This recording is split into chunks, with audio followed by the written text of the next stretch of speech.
Hi everybody, welcome to Raj kitchens. இன்னைக்கு நம்ம பார்க்க போகிறது பட்டாணி குருமா தாங்க. காஞ்ச பட்டாணியை ஊற வச்சு எவ்வளோ சாஃப்டாக மேக் பண்ணி கொடுத்தா பெரியவங்க கூட நல்லா சாப்பிட முடியும் அப்படிங்கிறது தான் இந்த வீடியோவில் பார்க்க போகிறோம். பார்த்துட்டு உங்களுடைய likes, comments, share, subscribe, bell button. இப்போ வாங்க நம்ம வீடியோக்குள்ளே போயிடலாம். பெரிய வெங்காயம் மீடியம் சைஸில் 3 வெங்காயம் கட் பண்ணி எடுத்துக்கோங்க. கொஞ்சமாக பூண்டு பற்கள், ஒரு பச்சை மிளகாவை 2 கீரி எடுத்துக்கோங்க. 3 தக்காளி கட் பண்ணி எடுத்துக்கோங்க மீடியம் சைஸில். அதோட கொஞ்சமாக உருளைக்கிழங்கு, ஒரு தேங்காய் திருவல் எடுத்துக்கோங்க. அதோட 2 பச்சை மிளகாவை கிள்ளி ஆட் பண்ணிக்கோங்க. கொஞ்சமாக இஞ்சி துண்டுகள், 1 டீஸ்பூன் சோம்பு, 1 டீஸ்பூன் சீரகம், 1 டீஸ்பூன் கசகசா, இது 3ஐயும் எடுத்துக்கோங்க. இப்போ பேன் எடுத்து ஹீட் பண்ணிக்கலாம். அதில் 1 டீஸ்பூன் அளவுக்கு ஆயில் விட்டுக்குங்க. நம்ம எடுத்து வச்சிருந்த தேங்காய் துருவல் ஆட் பண்ணிட்டு ஸ்டவ்வை மீடியம் ஃப்ளேம்லேயும் சிம் ஃப்ளேம்லேயும் மாற்றி மாற்றி சேஞ்ச் பண்ணி கொண்டு வந்து ஒரு வதக்கி விட்டுக்கலாம். பொன்னிறமாக வதக்கிக்கோங்க, ரொம்ப செவக்க விட்டாதீங்க, அப்போ டேஸ்ட் சேஞ்ச் ஆகிடும். ஃபைன் பேஸ்ட்டாக அரைச்சி கொண்டு வந்துடுங்க. இப்போ பேன் எடுத்துக்கிறோம். 2 கரண்டி குழிக்கரண்டி ஆயில் எடுத்துக்கிறேன். 1 டீஸ்பூன் சோம்பு, 1/2 டீஸ்பூன் உளுந்தம்பருப்பு, பட்டை, இலை, வாசனை பொருட்கள் ஆட் பண்ணிடுங்க.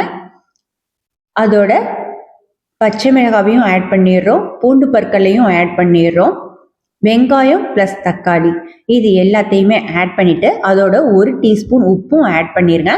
உப்பு ஆட் பண்ணி வதக்கும் போது நம்ம ஆயில் வந்து அதிக அளவில் எடுத்துக்க வேண்டாம். எல்லாத்தையும் சேர்த்து நல்லா மிக்ஸ் பண்ணி வதக்கி விட்டுருங்க. இப்போது கட் பண்ணி வச்சுருந்த உருளைக்கிழங்கையும் அதில் ஆட் பண்ணிடுறோம். ஒரு கிளறி விட்டுறலாம். நல்லா வதங்கி வந்துடணும். ஒரு 5 இருந்து 7 நிமிஷம் வரைக்கும் ஸ்டவ்வை மீடியம் ஃப்ளேம்லேயும் ஹை ஃப்ளேம்லேயும் மாற்றி மாற்றி சேஞ்ச் பண்ணி கொண்டு வந்து வதக்கி விட்டுருங்க. இப்போ ஊற வச்சுருந்த பட்டாணியும் ஆட் பண்ணிடுறோம். ஆயிலில் பட்டு ஒரு கிளறி விட்டுருங்க. இப்போ நம்ம அரைச்சி வச்சுருந்த தேங்காய் பேஸ்ட்டும் ஆட் பண்ணிடுறோம்.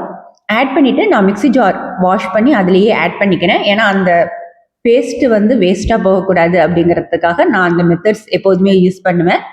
ஒரு கிளறி விட்டுட்டு குக்கர் கவர் பண்ணி சவுண்ட் கேட்டு ஸ்டவ்வை ஆஃப் பண்ணிவிட்டு ப்ரெஷர் அடங்கினதுக்கப்புறம் எப்போதும் ஆப்போசிட் சைட்லேயே ஓப்பன் பண்ணுற மாதிரி பார்த்துக்கோங்க. அது நமக்கு சேஃப்டியாக இருக்கும். இப்போது பட்டாணியோட பக்குவத்தையும் உங்களோட ஷேர் பண்ணிடுறேன். முதல்ல ஸ்டார்டிங்கில் தண்ணி பக்குவத்தில் இந்த மாதிரி மெத்தட்ஸில் தான் இருக்கும். பட்டாணியும் வெந்து வந்தாச்சு. இதை வந்து நம்ம ஒரு 5 இருந்து 9 நிமிஷம் வரைக்கும் கொதிக்கிற மாதிரி பார்த்துக்கோங்க.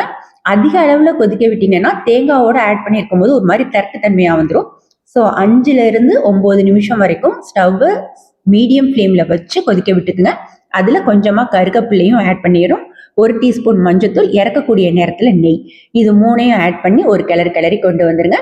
இப்போ நமக்கு கமன்னு நெய்யோட கூடிய பட்டாணி குருமா ரெடி ஆயாச்சு. மேக் பண்ணி பார்த்துட்டு சாப்பிட்டு பார்த்துட்டு உங்களுடைய லைக்ஸ் அண்ட் கமெண்ட்ஸ்.